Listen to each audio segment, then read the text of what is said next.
Maka kenapalah seperti dikatakan bercahaya. Bercahaya pada perkataan, bercahaya pada pikiran,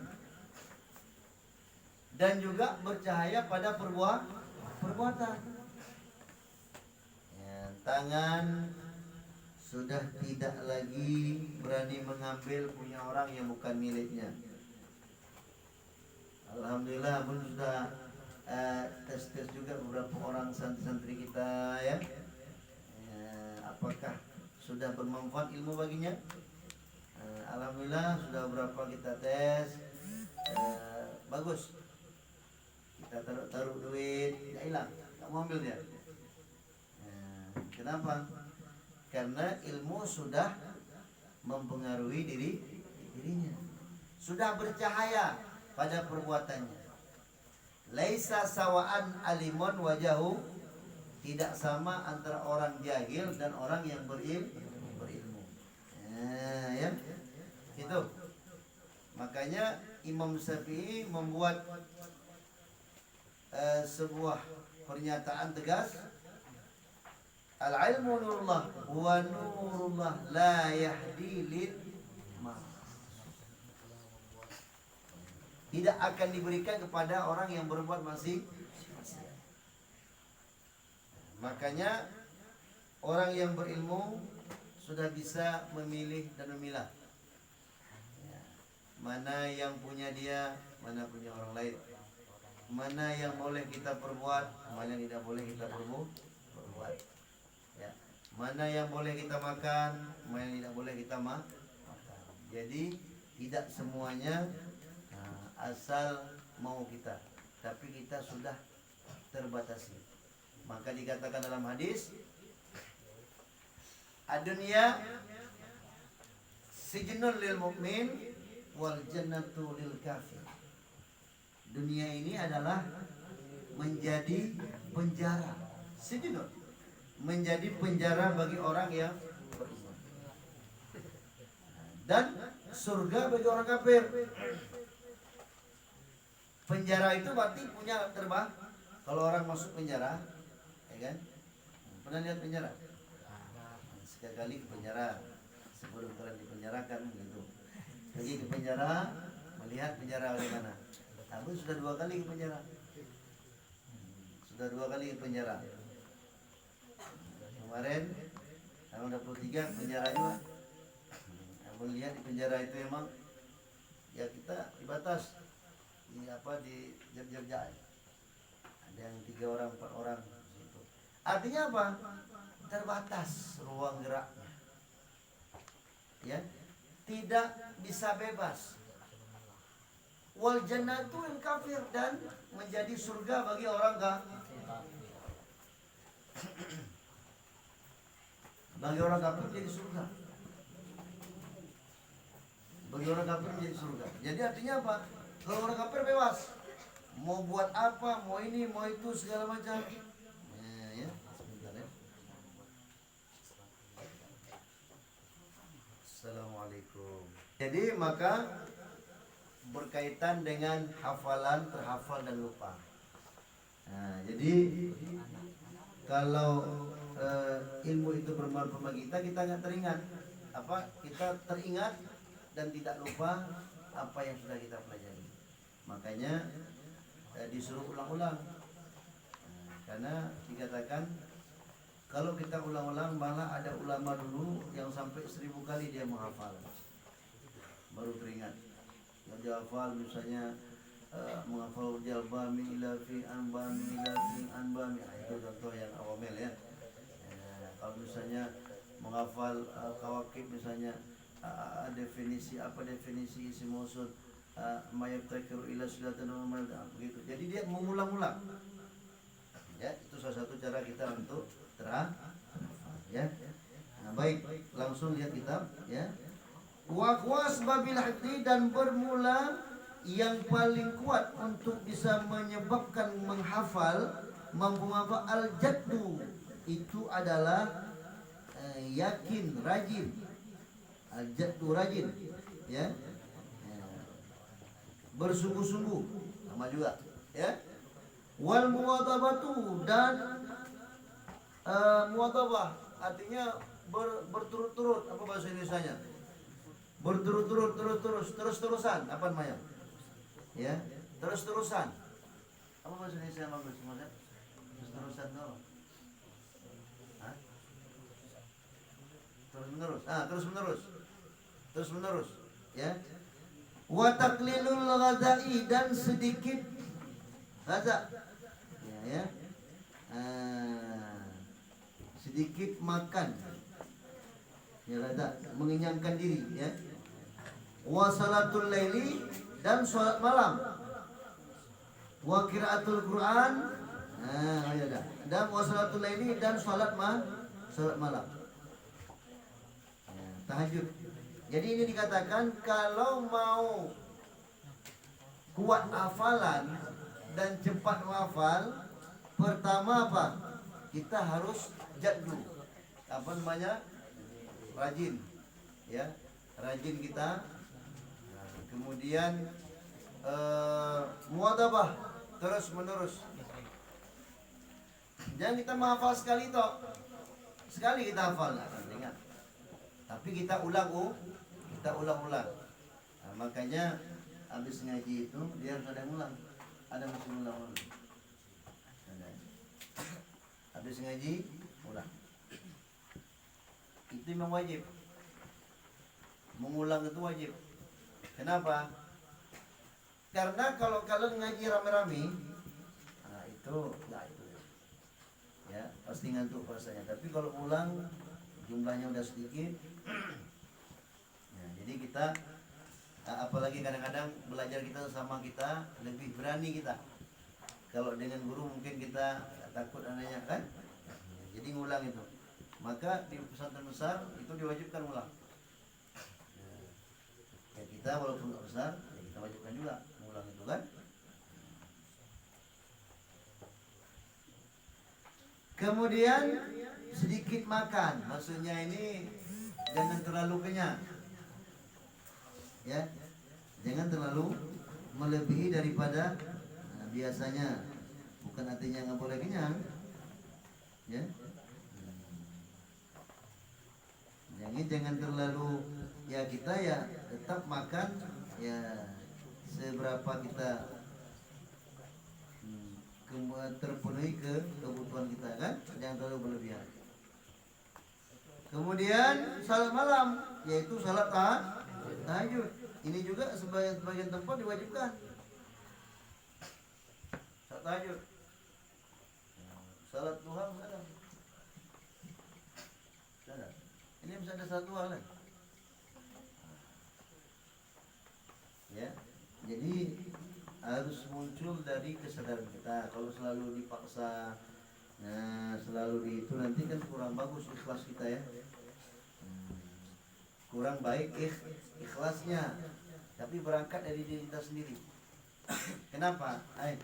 Kalian kemari semua ini kan untuk belajar kan? Untuk belajar. Kita ke pesantren itu bikin untuk belajar. Bukan cari duit di sini, nggak ada duit.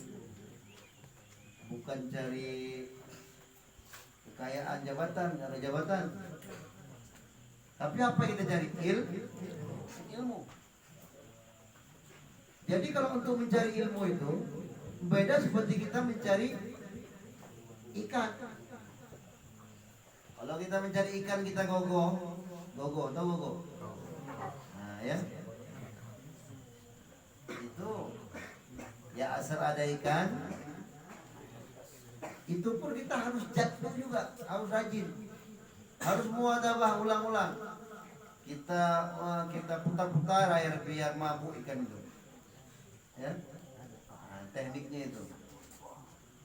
Kalau sekarang udah kurang, kadang-kadang lagi ikan payau ya. Jadi apa yang katakan? Ini yang dikatakan tadi ini harus kita ulang-ulang, kita hafal-hafal pelajaran itu. Jangan cuma sekali toh, makanya nggak akan teringat. Kemudian salat malam tahajud. Karena Allah akan memberikan ilmu kepada kita sekedar sejauh mana kita beribadah kepada Allah. Makanya orang makin alim itu makin taat, makin banyak amalan. makin banyak amalan dikerjakan.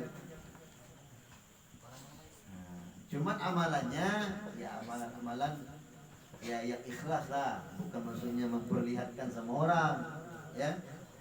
Amalan-amalan yang kita kerjakan tanpa dilihat sama orang, berikhlas.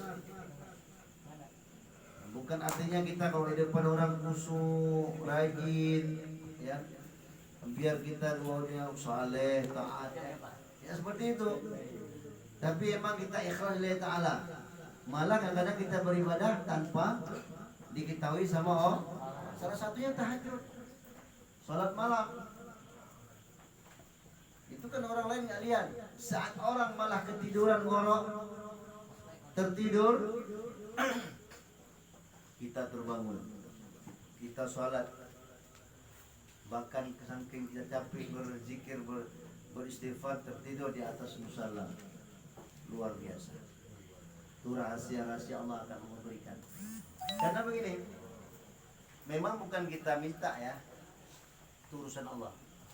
Keramah akan Allah berikan bagi mereka yang sholat tahajud. Kalau sholat tahajud tidak tinggal,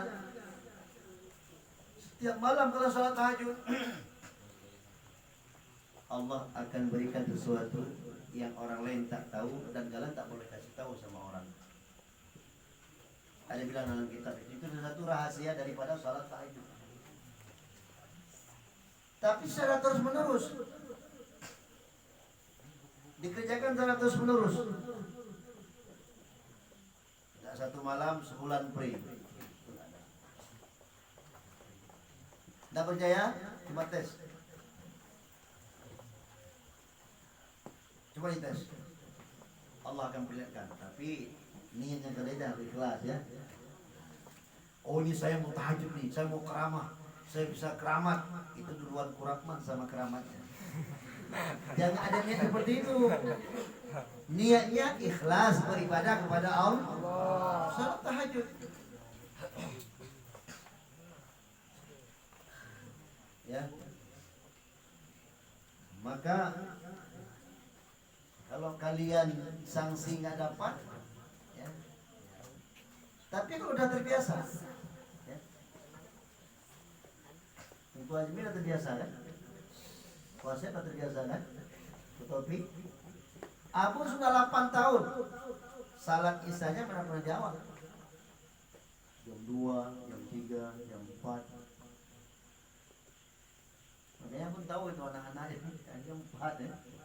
Jam 4, jam 3. Tapi kadang-kadang ada juga kecolongan. Dempet begitu habis salam menolak azan subuh. Ada juga kadang. Itu kalau capek kali. Tapi kalau malam gimana ya? Sungguh kita akan merasakan suasana yang lain. Coba dites mulai malam ini. Lihat fadilah tahajud. Luar biasa tahajud. Luar biasa. Dalam kitab Khazinatul Asrar, ya, disebutkan ada satu hadis.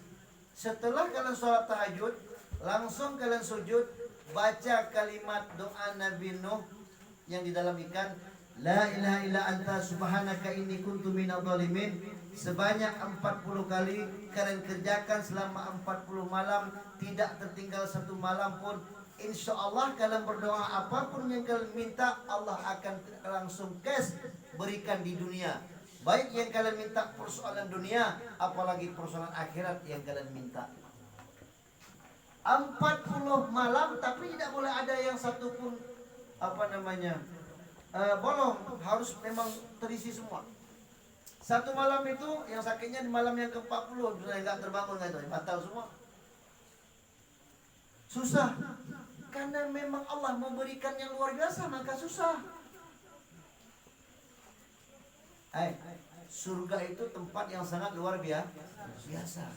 Mala ainun ra'at wala uzunun sami'at wala qalbun khatara, tidak pernah didengar oleh telinga, tak pernah dilihat oleh mata. Maka untuk masuk surga tidak mungkin hanya dengan baca bismillah. Jadi itu coba amalkan anak kami rahmatullah. Itu karena begini ya, kalian di sini ini memang gak ada lain kerja. selain kita mencari ilmu, beribadah, cari ilmu, beribadah, belajar akhlak jadi orang. Karena itu memang tugas kita. Di samping kegiatan-kegiatan lain yang memang sebagian daripada ibadah kita juga. Ada gotong royong, ada pikir itu sebagian daripada ibadah kita. Ya. Karena yang namanya ibadah, apa namanya ibadah? Ibadah itu melakukan segala perkataan dan perbuatan yang kita niatkan untuk Allah. Maka kalian mulai dari bangun tidur sampai tidur kembali, itu semua pahala. Tapi ada tapinya, inamal amalu bini niat. Kalau memang kita ikhlas, maka kerjakan segala sesuatu itu karena Allah. Kalian ada yang suruh piket, ada yang gotong royong, ada yang ini itu segala macam, niatkan karena Allah, insya Allah Allah akan kasih pahala, Allah akan berikan pahala. Karena kalau kalian bukan niatkan Allah, udah capek nggak ada pahala lagi, kan rugi total. Udah capek kita, pahala nggak ada. Lebih baik kita capek ada pahala. Walaupun kami mau jangan capek tapi dapat pahala, bisa. Kami jangan capek Abu, tapi dapat pahala, bisa. Gimana caranya?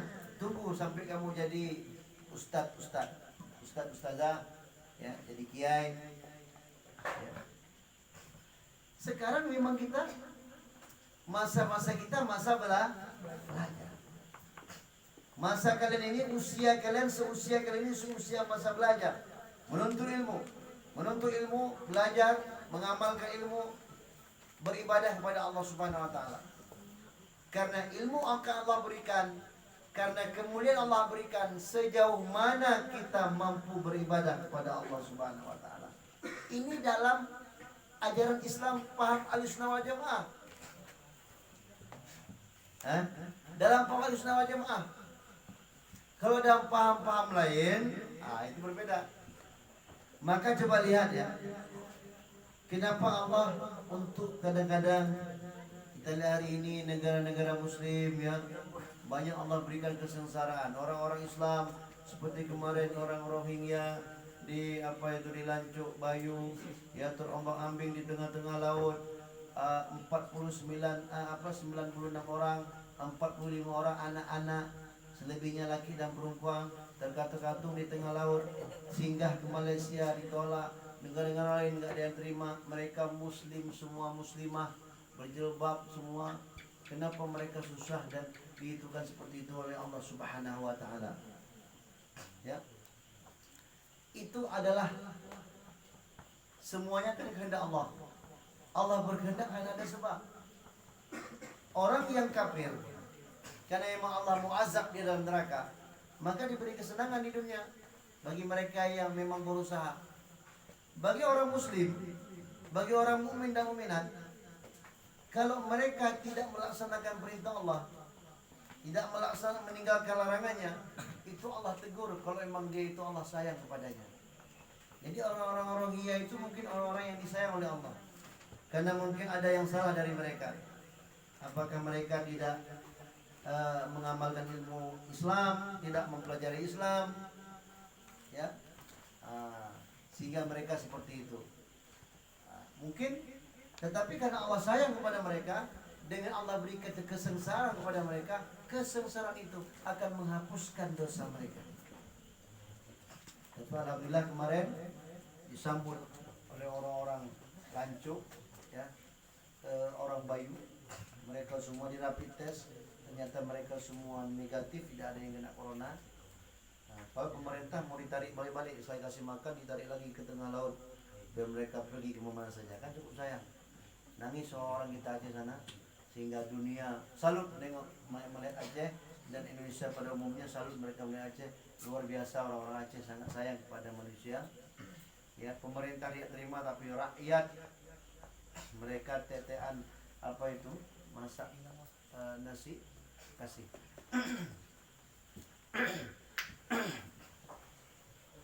Kita pun nanti kalau ada sempat waktu, ya, kita singgah sebentar.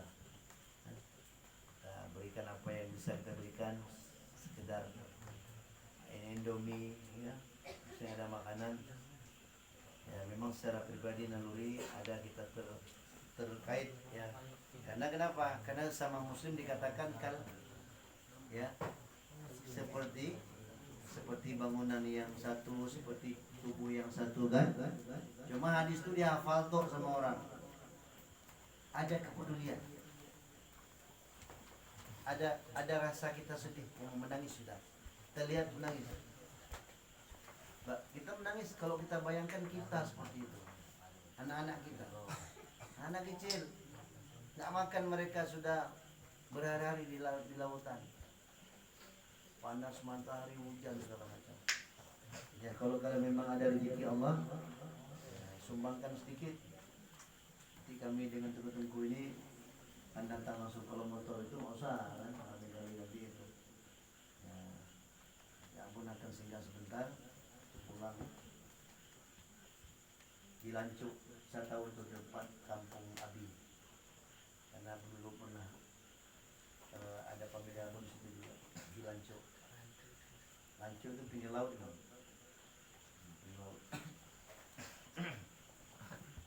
Nah, kembali tadi. Nah, kami dirahmati Allah, kembali tadi salat tahajud. Ya. Insyaallah coba kalian amalkan, ya. Allah akan kasih sesuatu yang tidak kalian ketahui dan tidak boleh dikasih tahu semua orang. Wa qiraatul Qur'ani min asbabil hifdzi, dan bila membaca Quran itu sebagai dari sebab menghafal. Kalau kalian mau sanggup menghafal, kuat apa semacam, hafal Quran. Hafal Quran. Apa saya? Amun dates. Amun jadi coba hafal Quran, alhamdulillah amun bisa menghafal nomor HP. Dulu tak sanggup aku hafal nomor HP. Betul. Tak sanggup. Tapi sekarang udah mudah kita menghafal nomor HP. Bahkan nomor HP orang, bahkan nomor token pun bisa kita hafal. Kuat hafalan. Ya, artinya begini. Kita lihat beberapa kali langsung bisa kita hafal. Tapi habis itu lupa lagi. Karena kita kan menghafal sebentar. Tapi maksudnya ingatan kita kuat, maka dibilang harus selalu menghafal. Maka rajin baca Quran. Kita ada tadarus kan sini. Setiap 5 waktu salat kan. Itulah tujuannya kita. Jadikan Al-Quran itu sebagai imam kan. Cintailah Al-Quran, maka Allah akan selamatkan kita. Karena di dalam kitab suatu Nasir disebutkan apa? Salah satu keluarga Allah adalah mereka yang menghafal Quran, membaca Al-Quran, dan mempelajari Al-Quran. Yang sudah berkatakan ada 5 macam kewajiban kita kepada Al-Quran. Pertama, wajib bisa membacanya. Ya, yang kedua, wajib kita harus tahu tajwidnya. Wajib kita harus tahu. Bisa ada kita belajar ini kan? Ya. Malam malam apa kita belajar Al-Quran? Malam Kamis ya. Malam Kamis. Ya. Yang ketiga apa? Kewajiban kita wajib membaca Al-Quran sesuai dengan makhrajul huruf. Wajib. Ya, kita pelajari itu setiap malam Kamis, itulah dia. Yang keempat, wajib kita mempelajari kandungan Al-Qur'an. Nah, itu yang kita di nomor 4 langsung di kitab. Kitab itu itulah kandungan, ini kan kandungan Al-Qur'an semua ada hadis. Yang kelima, wajib kita amalkan. Ini 5 macam kewajiban kita terhadap Al-Qur'an. Makanya Al-Qur'an kalian baca, kalian amalkan, dan jangan lupa adab terhadap Al-Quran, akhlak terhadap Al-Quran. Jangan sampai Al-Quran itu berada di bawah lutut kita, haram hukumnya. Ya, Al-Quran turun begini haram, di lutut kita, turun di atas. Kalau kita lagi salat, nggak ada tempat mana. Kalau ada tempat jangan rebahkan, tapi dirikan seperti ini. Jangan rebahkan tampak begini, dirikan. Kalau dia ada tempat lain untuk dia taruh dia. Jadi memang akhlak dan adab kita terhadap Al-Quran, kitab yang mulia ya, kitab suci. Baik. Jadi membaca Al-Quran itu menjadi sebab kita mampu menghafal. Kila laisa syai'un azidu lihdi minal qiraatil Qur'an, kan? Dikatakan orang tidak ada sesuatu yang lebih berat, yang lebih bersangatan, yang sangat lebih untuk menimbulkan kemampuan hafalan daripada membaca Al-Quran. Nadran, secara nadar, secara memikirkan kandungannya. Artinya maksudnya apa? Akan lebih hebat lagi kita mampu menghafal kalau kita membaca Al-Quran secara nadar.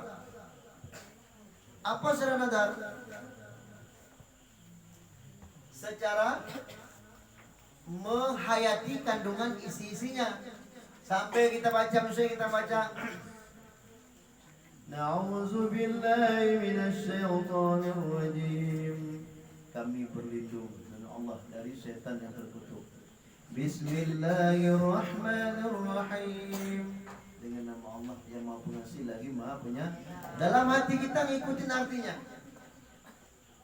Khatamallahu ala qulubihim wa ala sam'ihim wa ala absarihim ghishawatu wa lahum adzabun adzim. Allah telah yang menutup. Khatamallahu ala qulubihim, hati mereka itu, ya. Wa ala absarihim ghishawah, dan penglihatan mereka itu tertutup. Wa ala absarihim ghishawatu wa lahum adzab, dan bagi mereka itu azab yang sangat pedih. Artinya apa? Ayat yang kita baca, kita ikuti dengan pikiran kita, arti terjemahkan. Jadi makanya anak kami dirahmati Allah, jangan mulut membaca Al-Quran, pikiran sudah ke priuk, ke piring. Dua apa ini? Nanti ikan apa ini? Ya. Jadi jangan terpikir seperti itu. Itu namanya berarti kita sudah tidak menghayati makna Al-Qur'an. Nah, wa qiraatul Qur'ani nadran afdalu, dan pula membaca Quran secara nadar, memikirkan artinya dan maknanya, itu lebih baik. Kenapa? Dikaulihi alaihi salatu wasalam, karena perkataannya Rasulullah, sampai katanya Rasulullah itu sallallahu alaihi wasallam, afdalu a'mali ummati qiraatul Qur'ani nadra. Bermula sebaik-baik perbuatan umatku itu membaca Al-Quran hal keadaan nadar. Tadi dah tahu arti nadar, kan? Nadar memperhatikan, menghayati, ya, mengikuti makna dan maksud daripada Al-Quran tersebut. Itu akan lebih khusyuk kita. Sama juga seperti kalau baca doa. Itu baca doa, kita harus ikutin arti maksudnya. Jangan baca doa asal-asalan. Rabbana atina fid dunya hasanah wa fil akhirati hasanah wa qina adzabannar. Biar cepat siap, cepat turun, cepat makan. Jadi kalau seperti itu, Tuhan pun marah. Allah pun marah sama kita. Berarti kita beribadah itu, ya, bukan karena Allah, tapi beribadah itu apa istilahnya, terpaksa, ya. Terpaksa ataupun asal-asalan. Bukan kita mencari pahala, sehingga kita nggak ada yang dapat keberkahan daripada ibadah tersebut. Jadi baca Al-Quran secara nadar, menghayati maknanya, ya, mengikuti artinya. Ra'a Sidadun bin Hakim ba'da ikhwanihi ba'da wafatihi fil manami, faqala li akhi ayyu shay'in wajadtahu anfa, qala qira'atul Qur'ani nadran. Melihat oleh Sidad bin Hakim, ini seorang ulama tasawuf juga, akan sebahagian sahabat-sahabatnya Sidad bin Hakim, setelah wafatnya Sidad bin Hakim, setelah wafatnya teman-temannya Sidad bin Hakim, di mana beliau melihat dalam mimpinya, faqala, maka berkata oleh Sidad bin Hakim bagi saudara-saudaranya Sidad bin Hakim, ayyu shay'in, bermula mana saja sesuatu yang engkau dapatkan akan sesuatu itu yang lebih bermanfaat. Qala, berkata ianya saudara-saudaranya itu, bermula dianya yang lebih bermanfaat itu kira itu khabar mubtada ya ditakdirkan itu membaca Al-Quran hal keadaan nazar. Jadi Sidak bin Hakim ini sudah langsung melihat fakta, kan selalu aku sampaikan ya, bahwa kadang-kadang Allah apa yang ada dalam Al-Quran dan dalam hadis sebenarnya cukup kita imani, kita percaya. Kan itu arti iman ya. Apa arti iman? Tasdikun bil qalbi wa ikrarun bil lisani wa afalun bil. Kita percaya, hati kita percaya apa dalam Al-Quran hadis, kita ucapkan dengan lidah bahwa kita percaya itu dengan ucapan asyhadu an la ilaha illallah wa asyhadu anna muhammadar rasulullah ya, dan kita amalkan dengan kita kerjakan dengan anggota tubuh kita. Tetapi kadang-kadang Allah buktikan apa yang ada dalam Al-Quran itu, dan Allah buktikan apa yang ada dalam hadis. Sudah kita menceritakan kemarin kan? Udah. Masalah yang diceritakan oleh Syekh Isam Al-Burhani tentang kelebihan orang yang nuntut ilmu. Orang yang nuntut ilmu, orang yang berada dalam majelis seperti ini kita nih. Kalau kalian memang ya selalu, maka walaupun kita becek-becek, walaupun kita apa namanya buruk, tepas ya apa kayu triplek, tapi ini adalah kebun surga ya. 1 triliun % kita percaya, amun percaya ini adalah kebun surga. Kok tahu abon? Hadis Rasulullah memang benar, langsung diperlihatkan kan, sudah diperlihatkan langsung kan oleh Allah kepada siapa? Kepada Syekh Abdul Rahman Al-Ghifari, penggali kuburan Turbah di Damaskus, Syria. Damaskus ya, ibu kota Syria ya. Ya. Kalaupun nggak ibu kota, pokoknya kota besar lah di Syria. Langsung aku perlihatkan ya, Abu ulang sedikit lah cuplikannya ya. Mungkin ada yang belum tahu. Hah? Ya. Jadi Syekh Abdul Rahman bin Al-Ghifari itu dia kerja untuk gali kubur. Jadi ada seorang ibu, anaknya yang pertama meninggal, anak yang kedua anak yang pertama adiknya itu orang santri nuntut ilmu. Begitu dimasukkan dalam kubur, diambil oleh Abdul Rahman itu, waktu mau dimasukkan ke dalam dia langsung berubah kuburan menjadi kebun surga. Tempat yang cukup indah, bukan lagi kuburan di mata dia.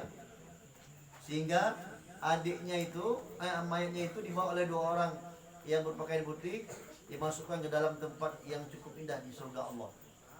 Sampai pingsanlah si penggali kubur tersebut. Sehingga ibu tadi itu dengan orang-orang yang bawa mayat, kira dengannya, kok pingsan bapak penggali kubur itu. Terus dibangunkan dengan air, disiram, terbangun.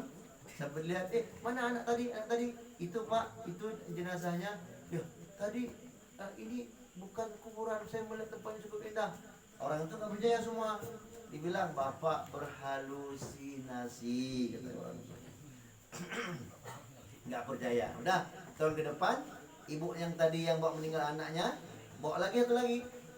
Seperti itu juga. Sampai ditanya oleh si penggali kubur tadi, memangnya siapa itu pak? Yang bu, yang tahun kemarin dengan tahun ini, kok saya melihat yang sama? Yang tahun ini juga seperti itu. Tapi yang kedua kali nggak pingsan lagi dia. Dan dia nggak ceritakan karena nggak percaya kan, kayak kemarin yang pertama tahun kemarin itu nggak percaya. Cuma ditanya aja, bu, kan 2 orang itu ibu-ibu yang bawa. Yang pertama tahun kemarin seperti itu juga. Yang ini juga seperti ini yang saya lihat. Memangnya siapa ya? Yang kedua mayat itu bu, tidak sama ibu itu anak saya. Yang pertama itu adiknya, yang ini abangnya. Ditanya apa amalan anak ibu? Nggak ada amalan, anak masih ya yang adiknya itu yang masih nuntut ilmu, dia masih jadi santri di pesantren di Damaskus, masih belajar. Yang ini abangnya, abang itu tukang cari kayu, ya jual kayu untuk membiayai adiknya. Saya janda, anak yatim. Sehingga waktu tahu itu sampai bapak tadi itu tukang menggali kubur, takut dia. Luar biasa, saya cuman kerja begini gali-gali kubur, tak pernah seperti itu pahalanya. Terus maka dia tinggalkan kerjaan gali kubur, langsung dia masuk pesantren. Berapa usianya? 45 tahun. Kalian masuk pesantren 14 tahun. Ya. Ini 45 tahun, tapi dia masuk pesantren betul-betul belajar karena Allah. Belajarnya masuk pesantren bukan untuk cari ijazah, bukan untuk menjadi ulama, bukan mau cari duit, tapi yang benar-benar dia mau cari ilmu karena dia lihat, dia percaya karena dia langsung dengan fakta mata Allah memperlihatkan pada dirinya supaya dia sadar. Sehingga dia nuntut ilmu dan jadilah orang alim yang kemudian kita kenal namanya menjadi Syekh Abdurrahman Al-Ghifari. Di dalam taklim ini nampaknya ada, pernah saya lihat Al-Ghifari. Coba lihat nanti ya. Nampaknya ada. Cuman tadi halaman berapa? Al-Ghifari. Dia bukan dia sendiri, dia ajak adik-adiknya semua, anak-anaknya semua dibawa keluarganya untuk pesantren. Karena dia tahu karena mereka semua ingin masuk surga. Makanya orang yang pergi nuntut ilmu di pesantren, nuntut ilmu itu kalau mati dia dalam menuntut ilmu, itu gak usah ragu kita, yakin 100% itu akan Allah masukkan dalam surga. Tapi dengan syarat 3 syaratnya.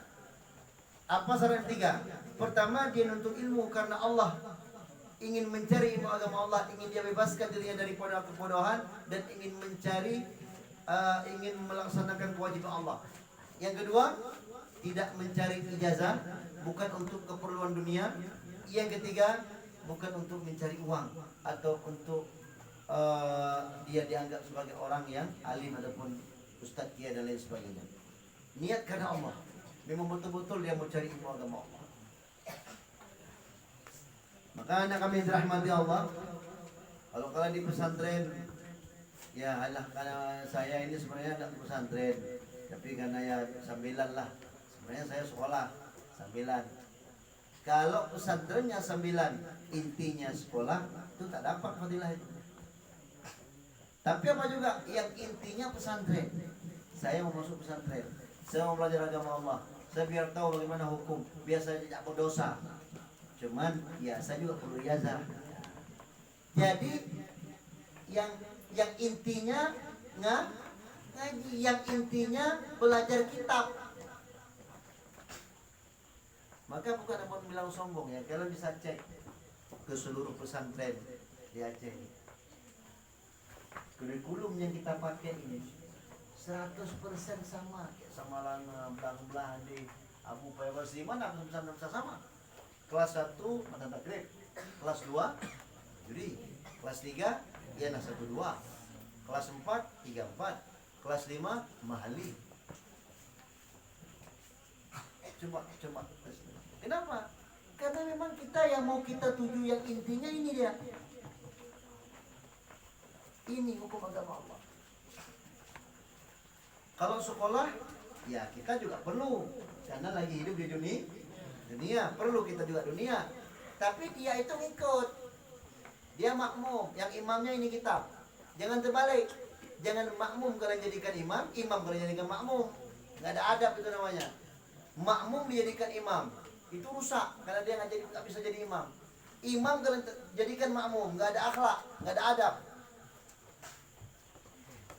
Maka cukup salah hari ini kalau orang pergi pesantren sampai 3 tahun keluar nyambung sekolah umum toh. Itu kalau abang bilang nanti bukan abang maksudnya merendahkan ataupun mengecilkan lembaga lain, kan? Tapi kalau dia tidak lagi nuntut ilmu, tapi kalau ada nuntut ilmu lagi nggak ada masalah, ada belajar. Tapi kalau tidak belajar lagi, dosa ya. Jadi inilah anak kami dirahmati Allah. Kenapa Allah memberikan langsung kebun surga pada mereka untuk ilmu. Karena Islam tinggal ya pada mereka, ya pada kalian ini. Sekarang aku tanya coba, siapa orang yang mau lagi baca kitab ini? Siapa orang yang mau memperjuangkan Allah, yang mau ceramah, yang mau mengaji, yang mau berdakwah, yang mau mengajak orang ke tempat yang baik? Siapa? Ya kalian, orang-orang yang belajar kitab Allah. Maka Allah katakan intan surullah yang suruh wa yusabbit aqdamakum. Kalau kamu bantu agama Allah, Allah akan bantu kamu. Apa Allah bantu kamu? Kamu dimasukkan dalam surganya. Allah perlu bantuan? Tak perlu. Allah tak perlu bantuan kita. Cuman itu ada sebagai satu kemuliaan. Coba lihat ya. Sebenarnya Allah nggak perlu, tapi Allah mengatakan gitu. Intan surullah. Kalau kamu tolong Allah, seakan-akan Allah itu lemah. Seakan-akan tidak tolong kita. Enggak. Itu bahasa yang cukup luar biasa tawadu dan Allah berikan kemuliaan kepada orang yang untuk ilmu. Artinya gini, Allah itu kan maha, segala maha. Ya. Tak perlu ada apapun. Allah tak menghajat kepada makhluk, tapi makhluklah menghajat kepadanya. Tapi ketika Allah mengatakan, kalau kamu bantu Allah, kan Allah seakan-akan merendah diri di situ kan? Allah merendah diri ya?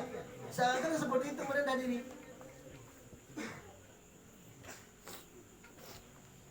Itu adalah satu kemuliaan Allah ingin berikan kepada mereka yang menuntut ilmu agama Allah. Maka coba lihat di kitab-kitab kenapa paling banyak ya di di tempat menuntut ilmu. Jam berapa udah? Betul jam berapa?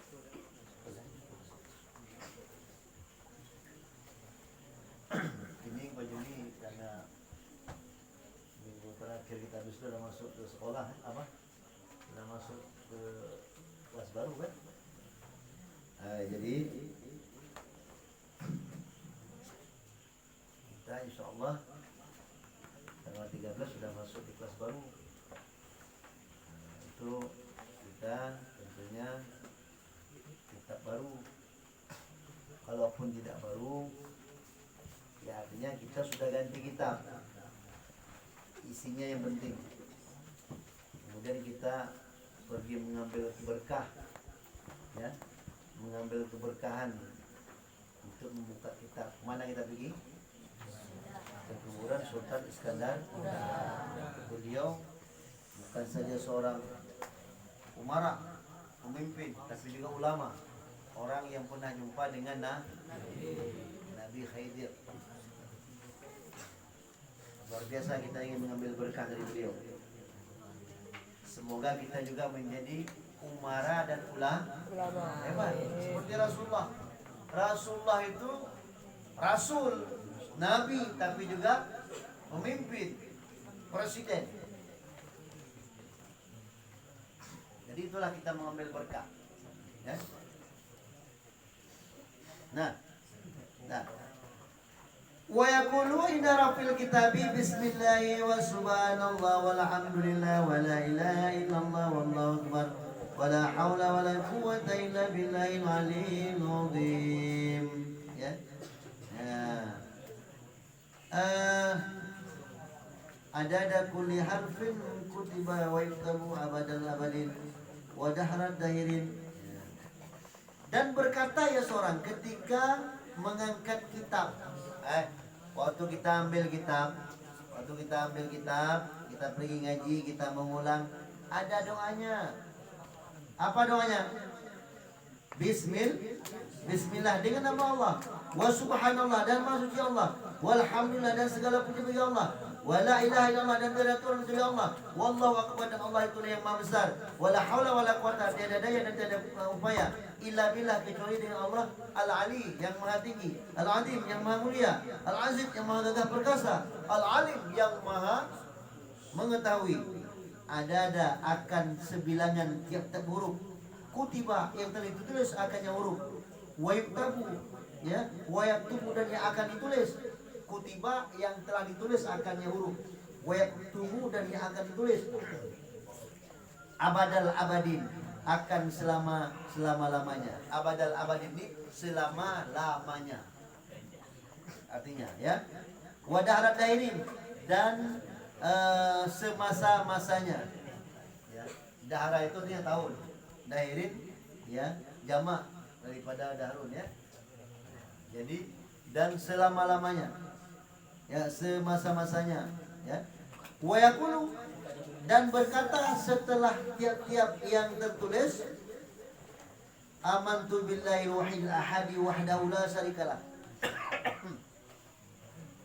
Ya.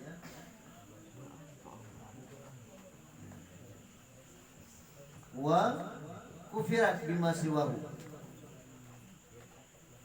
Nah, jadi setelah kita menulis, kalau saat mengangkat kitab itu doanya. Setelah kita menulis apa yang kita baca, amantu billahi wahidil ahadi wahda. Ku beriman dengan Allah yang Maha Esa, lagi yang esa. Ya, sendirinya Allah, tiada sekutu baginya Allah. Wa kufirat bima siwahu. Ya.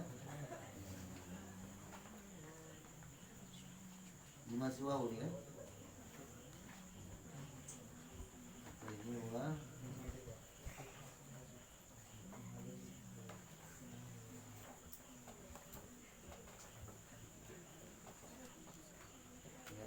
Wa kufirat dan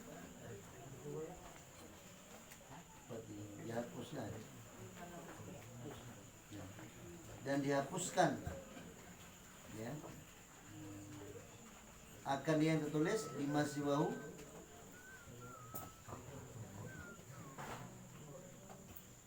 wa kufirat bima siwahu.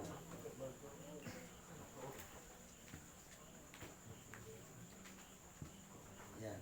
Wa kafartu bima siwahu dan aku hilangkan dan aku hapus bima siwahu dengan barang selain daripada Allah. Nah, jadi maksudnya kita beriman dengan Allah yang Maha Esa, tiada sekutu baginya, dan yang lain Allah itu kita hapus, bukan Tuhan, kita hilangkan selain Allah. Jadi tidak ada Tuhan selain Allah. Hilangkan itu ya.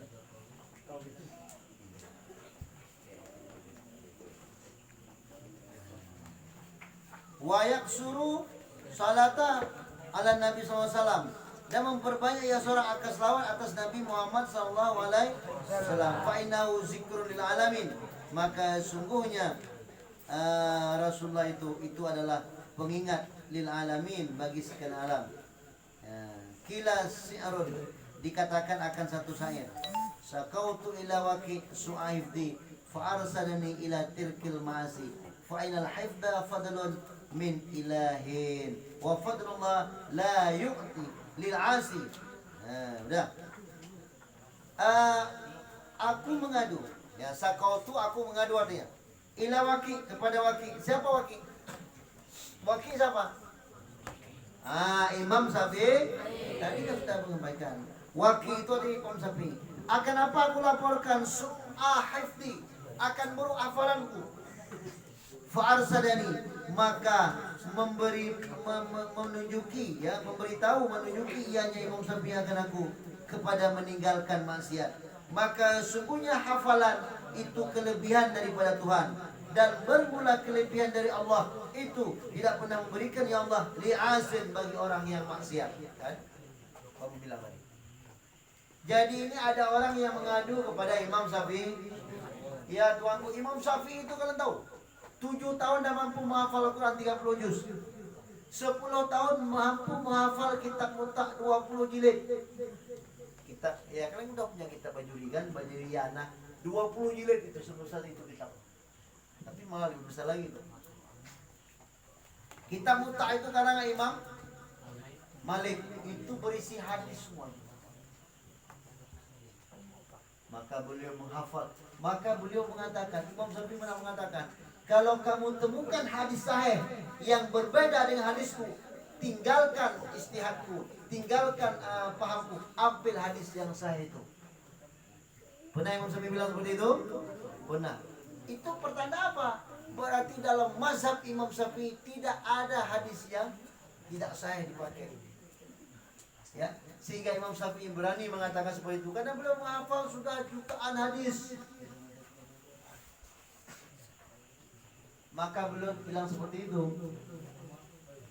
Seperti kita bilang sama orang, ya,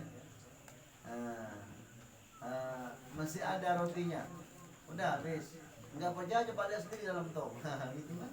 Kenapa? Karena kita yakin yang udah kita lihat nggak ada. Jadi begitulah, ya. Jadi Imam Syafi'i cukup luar biasa. Beliau mampu menghafal. Apa rahasianya? Imam Syafi'i membagi malam menjadi 3 bagian. Imam Syafi'i membagi malam menjadi 3 bagi. Kita ambil hitungan sehari semalam berapa jam? 24 jam. Siang 24 jam kita ambil bilangan yang adil aja. Ya enggak kita lihat ada yang enggak apa daerah ada kadang enggak sampai. Kita ambil yang umumnya aja. 12 hari, 12 malam. 12 jam hari, 12 jam malam, 24 jam. 24 jam di malam dibagi 3. 12 dibagi 3 menjadi 4 jam. Kita hitunglah hitungan malam itu biar sampai 2 kita cerita 12 tadi. Kalau dari jam 6 pagi ke jam 6 sore, ya 12 ya. Ya. Jam 6 pagi 7, 8, 9, 10, 11, 12, 1, 2, 3, 4, 5, 6. Betul? Jam 6. Jadi mulai hitung jam 7 kita sudah malam. Jadi 4 dibagi 3 tadi malam, sepertiga pertama itu beliau pakai untuk menuntut ilmu, untuk belajar ilmu. Sepertiga yang kedua beliau pakai untuk beribadah kepada Allah Subhanahu wa taala. Dan sepertiga yang ketiga beliau pakai untuk istirahat. Jadi tadi 4 jam. Jadi dari jam 7, 8,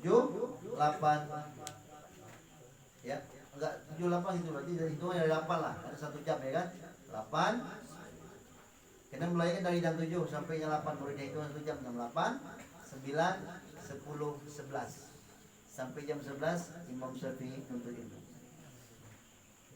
Belum menghafal hadis, beliau beristihad segala macam ini, melihat dari dalil ini semua. Dan mulai dari jam 12, 1, 2, 3 beliau beribadah kepada Allah. Semua ibadah itu boleh habiskan di malam hari. Baca Quran, tadarus, zikir, tahlil, witir, tahajud. Baca Quran 4 jam itu. Kemudian 4, 5, 6. 7 lagi balik ya, berarti istirahat. Tapi bukan berarti belum nggak mau pagi, tetap ada, tapi istirahat. Dan lanjutnya lagi waktu siang hari. Jadi anak kami dirahmati Allah, maka Imam Syafi'i seperti itu pemikirannya. Cukup luar biasa otak Imam Syafi'i. Jadi makanya orang-orang banyak ngadu pada Imam Syafi'i.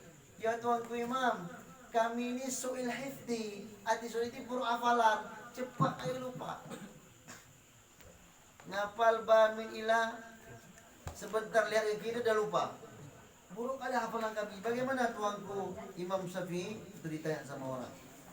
Beliau menjawab, fa'arsadani ila tirkil ma'asi, tinggalkan maksiat. Ada dosa. Ada dosa di hatimu. Ada dosa di mulutmu. Ada dosa di matamu. Ada dosa pada anggota tubuhmu. Dosa-dosa itulah yang menghilangkan hafalan. Kamu mudah kali. Maka kan Ustaz Somad ada bilang, ini apa ngapal Quran, ya. Sekali lihat maksiat, satu juz bilang hafalan.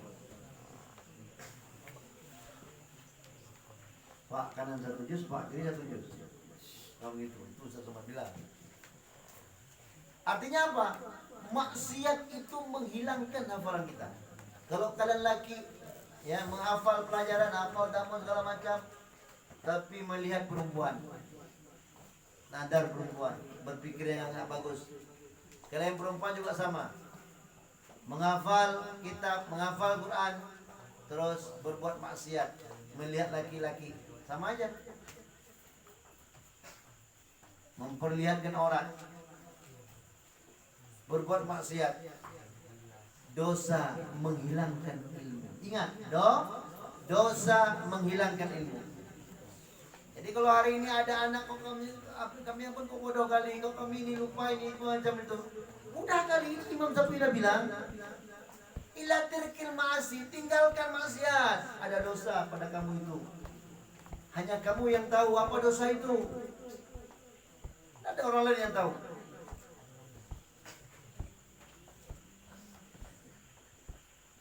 Masa ini ada abun yang tanya kalian, masih usia kalian 14-16 tahun, abun kesafalan. Abun yang udah 46 tahun masih ingat abun sama kalian hafalannya, kan lucu. Kalau seusia abun tua nih hilang, wajar.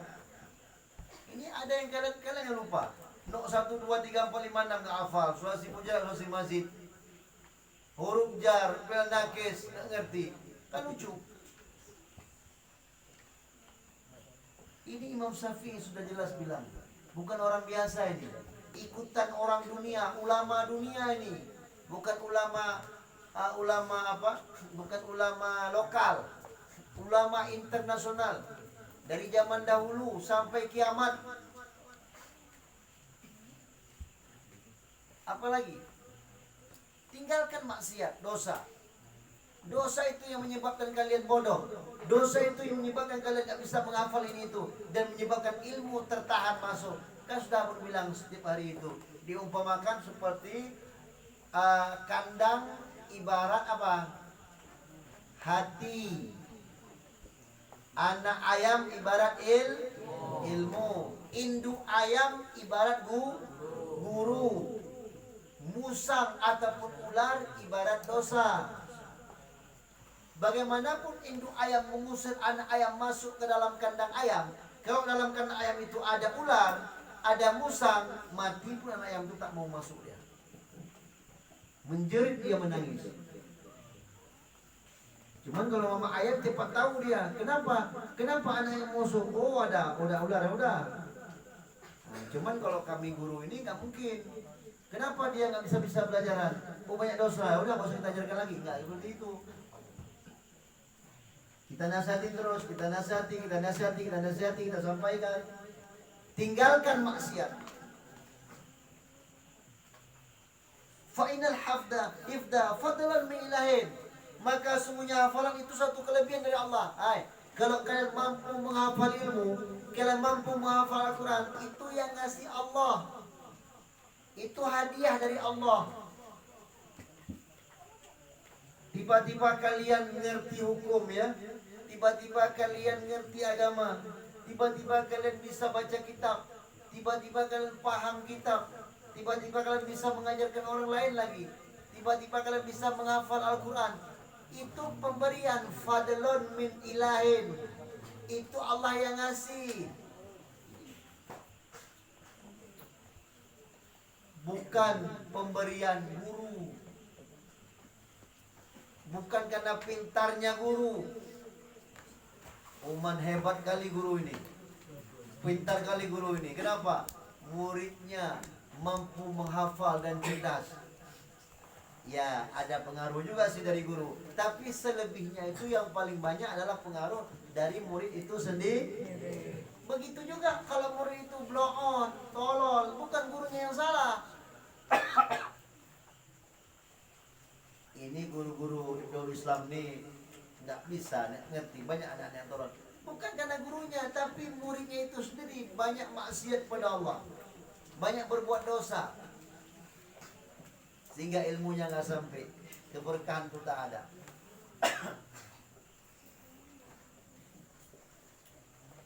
Wa fadlullah la yu'ti lil asi.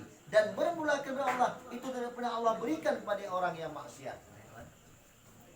Kelebihan Allah tak pernah Allah berikan pada orang yang berbuat dosa. Ingat, dosa kita ada berapa?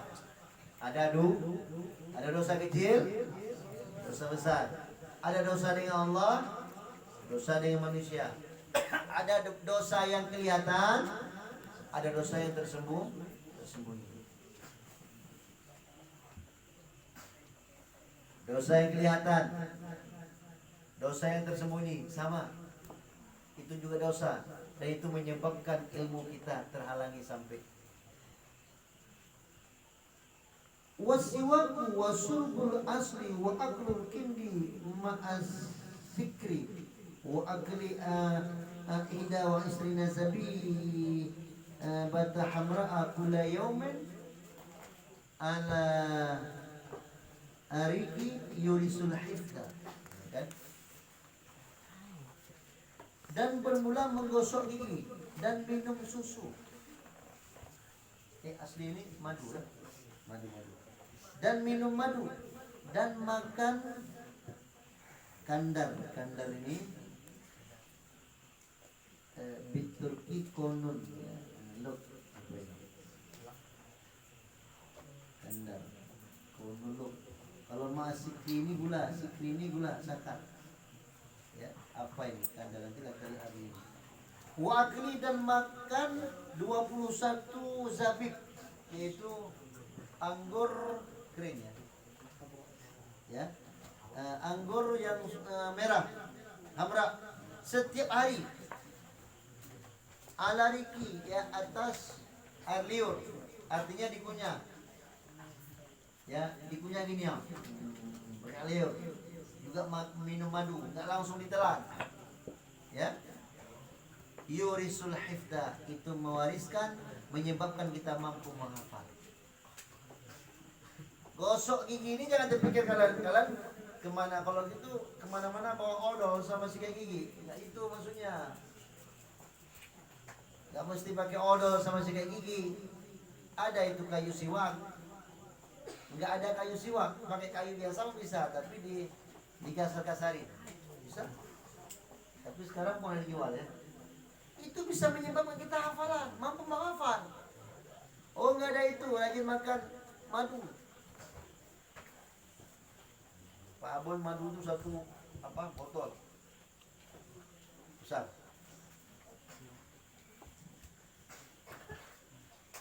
Madu obat paling baik, paling sehat. Bisa menghafalkan ya. Wasbi min kasiril amrana, kan, dan menyembuhkan daripada penyakit wa askam, dan penyakit juga ya. Wa kullu ma yukallul bulgham wa rutubah, dan berkata barang yang sedikitkan akan bulgham apa? Dah ya. Wa rutubah, lendir ya. Itu menambahkan pada menghafal. Ya. Jadi jangan terlalu banyak dahak, mengurangi itu juga bisa menambah hafalan. Jangan banyak kali meludah. Jangan cukup itu. Itu juga bisa menambahkan menghafal. Wa kullu ma yazidu fil bulgham yurisun nisyan. Dan benar ada barang yang menambahkan barang pada bulgham, yaitu dahak, itu mewariskan akan lupa. Kalau banyak kali mengeluarkan dahak, itu bisa menyebabkan lupa. Kenapa? Karena dahak itu kan lendir yang turun dari otak, ya kan? Nah, itu bisa menghilangkan hafalan juga. Wa amma ma yusunisian fal ma'asi wa kasratu zunubi. Dan adapun bermula barang yang mewariskan akan lupa, ya, itu niscaya maka bermula dia barang mewariskan lupa, itu maksiat dan banyak dosa, wal humum, dan banyak angan-angan, wal ahzan, dan apa ini? Ahzan, haznon ya, gelisah ya, hazan ya, dan banyak kegelisahan fi umuri dunia, pada urusan dunia, wa kasratul israr, dan banyak kesibukan, wal alaib ya, wal alaib, dan apa? Kerja ya. Dan banyak kesibukan dan pekerjaan. Jadi salah satu menyebabkan lupa juga orang banyak berbuat dosa dan maksiat. Diulang-ulang lagi. Banyak kali angan-angan ya yang nggak ada manfaat di dunia.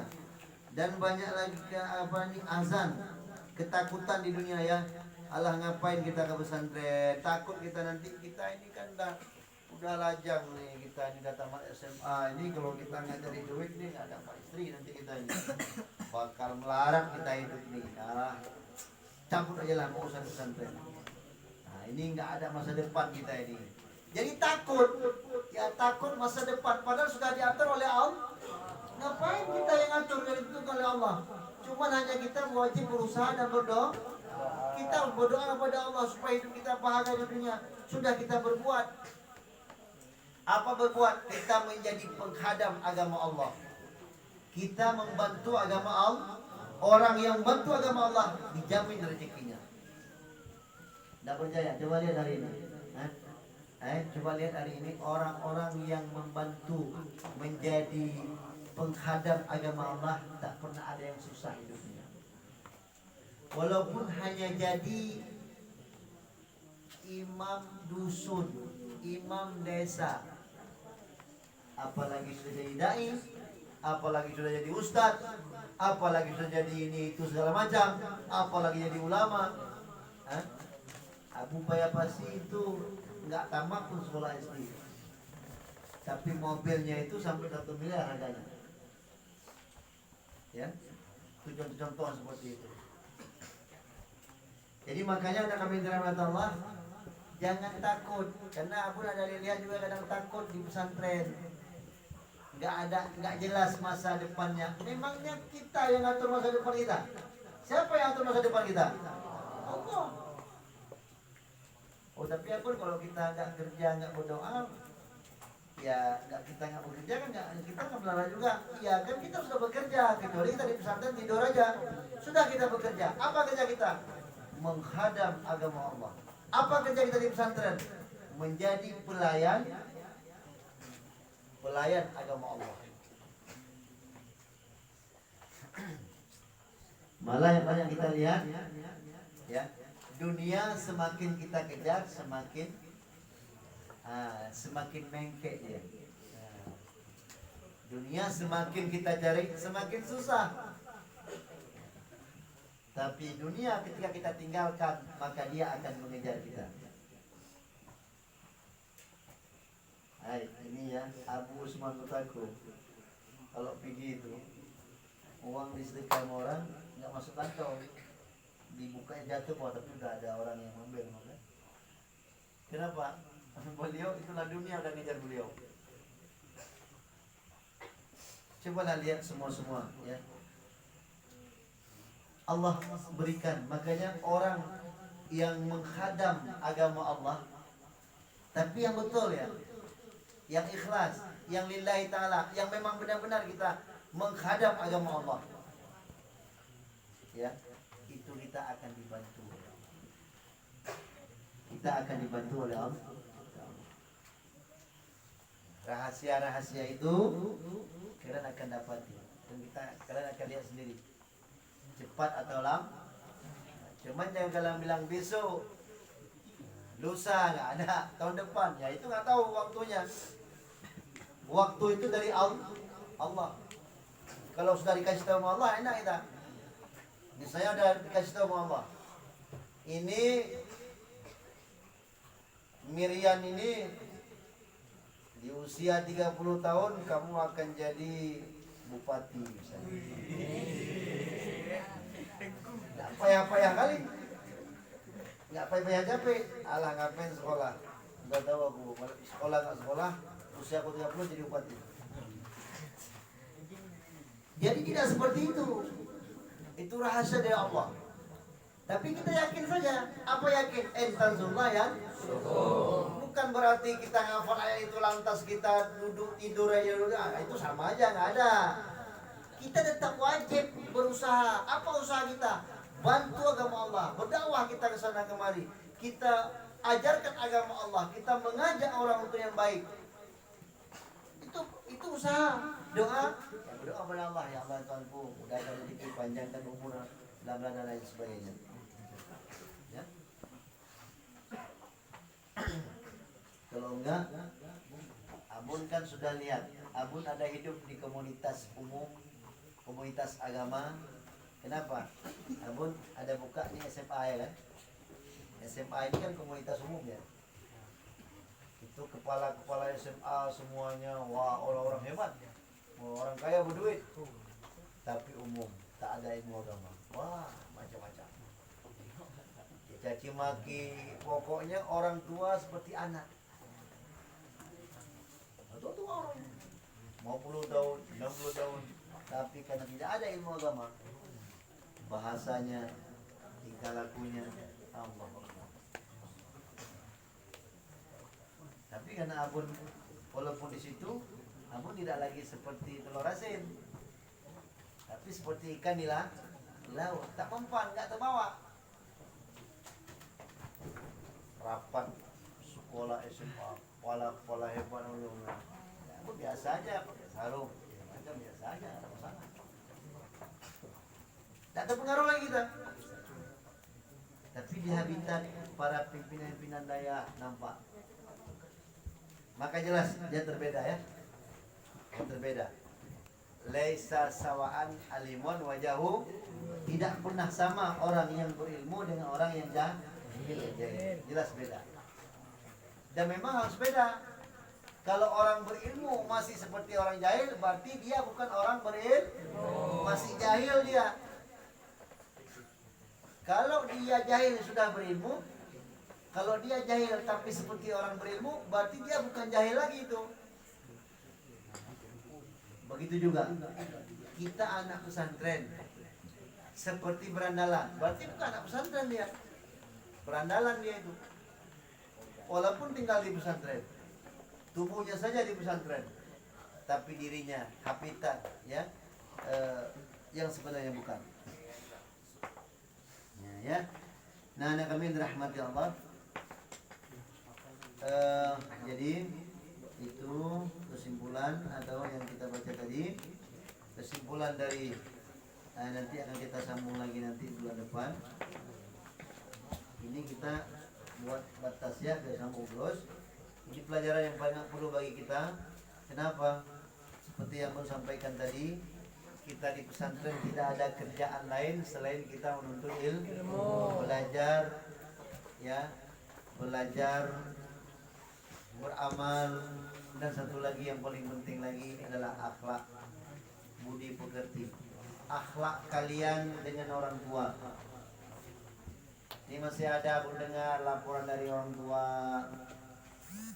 Ini apa anak saya 1 hari pulang dari pesantren di rumah masih bagus, 2 hari masih lumayan, 3 hari sudah nampak agak lain, 4 hari betul-betul lain, 5 hari udah payah, 1 minggu, 1 bulan balik kayak bandit lagi.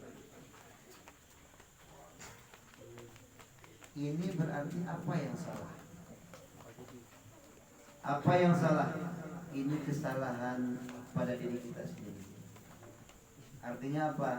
Antara ilmu dengan diri kita, antara akhlak dengan diri kita, ibarat seperti air dengan minyak, terpisah. Jadi harus bagaimana? Harus seperti darah dengan tubuh, menyatu darah dengan tubuh kita. Jadi makanya itu berawal dari kita melatih diri kita. Gak ada yang mustahil. Karena begini ya, ada orang yang baik, ada orang yang berusaha menjadi baik, ada orang yang pura-pura baik, ada orang dalam kondisi baik, dan ada orang di tempat yang baik. Orang yang baik sudah pasti angkanya 100. Orang yang berusaha untuk menjadi baik, ini bagus. Dia berusaha untuk menjadi baik. Ada orang yang pura-pura baik, ini yang kurang ajar, munafik. Ada orang yang di tempat baik, alhamdulillah rezeki nomplok, dia berada di tempat yang baik. Apalagi tadi yang kelima, ada orang yang nampak baik, bagus juga lah. Yang nggak boleh, yang jahat pura-pura baik. Jangan pura-pura baik, langsung baik. Atau berusaha menjadi baik. Jadi kalian ini ya sholat, puasa, ngaji, pakai peci, pakai sarung, belajar agama Allah. Ini berusaha untuk menjadi baik. Kalau memang kita tahu kita ini tidak baik, yang yang masuk pesantren ini bukan orang yang baik, Pak. Tetapi janganlah, ya, sudah sadar kalian bukan orang yang baik, tapi tidak ada berusaha untuk menjadi baik. Ngomongannya masih pakai bahasa, karena masih ada mendengar. Masih ada mendengar, ini aneh pesantren. Entah di mana salahnya kalian, wallahu alam lah. Mungkin ilmu yang kurang berkah pada diri kalian. Masih ada yang ngomong itu kurang ajar kali. Masih ada yang bicaranya itu bukan bicara pesantren. Pokoknya kalau kita bicara pun malu kita bicara. Masih ada kata-kata, aduh apa ya? Kalau saya bilang ini kata-kata perandaran lah ya, kata-kata penjahat. Nggak layak. Kalau kami dulu di pesantren didengar seperti itu sama guru, langsung mulutnya yang ditampar. Ya. Kalau Tengku Hanafi dulu di Semalanga mengeluarkan kata-kata nggak bagus, ditarik pakai apa itu? Karet, pam, keluar darahnya. Tapi cukup sekali. Itu Ustadz Hanafi, sekarang jadi dai, hebat. Sekarang jadi pimpin pesantren, dia jabat pesantren juga sana. Ya. Itu sama juga ya. Dia memperjuangkan agama Allah, menjadi khadam, menjadi budak. Ya, kita rela mengatakan kita ini adalah budak Allah. Kita hamba itu budak. Jadi kita menjadi budak Allah, hamba Allah. Artinya kita menjadi pelayan agama Allah. Kalian yang azan, kalian salat segala macam. Maka jangan malas azan itu. Azan belum tahu itu azan. Orang yang azan 7 tahun aja nggak usah lama. Azan dia karena Allah, lillahi ta'ala, itu dijamin masuk surga. Nggak usah lagi tanya penghuni surga. Aman azab kubur. Coba lihat dalam kitab Dakar itu kabar ada kan? Ada kan? 7 tahun. Azan lillahi ta'ala. Bukan azan yang digaji. Di pesantren ini nggak ada digaji. Berarti karena ikhlas lillahi ta'ala. Yang perlu kalian takuti itu jadi imam. Kalau kalian nggak betul bacaannya, tapi kalau kalian betul bacaannya nggak mau jadi imam, malas jadi imam, muncul orang lain yang nggak betul, yang tanggung jawab kamu itu. Hati. Misalnya begini, ini jamaah. Ada orang dia pasti bacanya ada benar, nggak mau jadi imam. Mas majulah ke depan orang yang nggak pasti. Karena takut nggak jadi imam, nggak ada jamaah. Salah dia. Salah bacaannya, karena nggak pasti. Orang yang pasti ada nggak mau jadi imam. Rusak semua salat. Siapa yang tanggung jawab? Orang yang punya ilmu tadi, orang yang betul bacaan tadi. Kenapa dia nggak mau jadi imam? Man ra'ai mungkar, melihat kemungkaran tapi membiarkan, sama juga. Jadi makanya anak kami dirahmati Allah, kalian beribadah itu setiap hari, itulah yang membawa kalian menjadi orang yang bahagia, yang sukses untuk masa depan. Ya, Abang berani jamin kalau kalian memang ikhlas di pesantren, rajin betul-betul, insya Allah masa depan sukses. Ya, insya Allah. Kalau memang kita benar lillahi ta'ala dan karena Allah. Allah sudah buktikan. Memang kalau sekarang belum bisa kita bilang 6 tahun, belum bisa apa 6 tahun bisa kita banggakan. Nanti di usia kalian 30 tahun, 40 tahun. Nah, lihat sendirilah. Betul nggak cakap abun? Kalian betul-betul di pesantren, ikhlas, rajin, masa depan cerah. Kenapa? Karena abun dulu begitu dinasihati sama guru abun. Dinasihati seperti itu sama kayak abun kalian nih. Maka abun dulu rajin kali di pesantren. Kelas 2 itu abun jadi juara umum, dah pun ceritakan lagi kan? Dah pernah pun ceritakan dulu kan? Itu ngaji aja abun makan ya, makan. Tapi di depan kitab nih. Makan di depan kitab. Tidur, kitab. Maka ada orang di Perlak itu dari pesantren Luk Nibung, dia rajin kali belajar, taruh kitab di atas sampai meninggal. Kitab begitu. Turun malam tuh abun tuh. Oh, itu masih kecil abun, kelas 3, berarti kelas 3 MSen ya, kelas 3 MSen masih kecil. Belum dikasih kelas di Tanah Merah itu kan pesantren besar. Ajak orang lain yang ulang, datang sendiri orang. Karena abang kan udah juara, orang pergi sendiri kan. Karena orang ingin belajar itu. Sampai jam 2, sampai abang pernah dengar suara kuntilanak, hantu. Betul? Itu pesantren abang itu, ke atasnya itu memang agak rawan. Jam 2 malam tuh dengar suara, entah suara musang, nggak tahu, pokoknya kayak itulah suaranya. Sampai pernah malam anjing kan bilik abun tuh dari bambu. Karena bilik abun kan dindingnya tepas. Memang betul yang bilang nilai taala bilik tepas, kiri kanan tepas, tahu tepas yang dibuat dari pelepah itu, pelepah kayu. Kalau di sana nggak ada sawit, pelepah apa itu namanya, kelapa. Lantainya bukan papan, tapi terbuat dari pinang dia. Pinang. Kalau hujan tuh air bisa terlihat ke bawah. Kalau jatuh duit, kalau nggak ada itu langsung jatuh ke bawah. Tapi kalau malam kencing bisa langsung di situ. Itu untungnya. Kan nggak berani keluar. Ya, kan? Begitulah. Karena lubang-lubang putih. Di bawah itu air, wallahu alam. Biasa. Atau bukan itu, bukan apa? Bukan seng, tapi apa? Itu daun itu. Belum ada listrik apa kami, masih lampu teflon. Maka abun pernah ngetes imol kebal nih. Ini kisah nyata nih. Terbakar kan? Nah, ini. Karena pernah diajarkan imol kebal dulu sama guru abun. Abun tes aja. Nah ini dia. Pokoknya terbakar, belum kena, belum mempan. Di corongnya itu dia semprongnya. Karena belum ada listrik yang mesti seperti itu.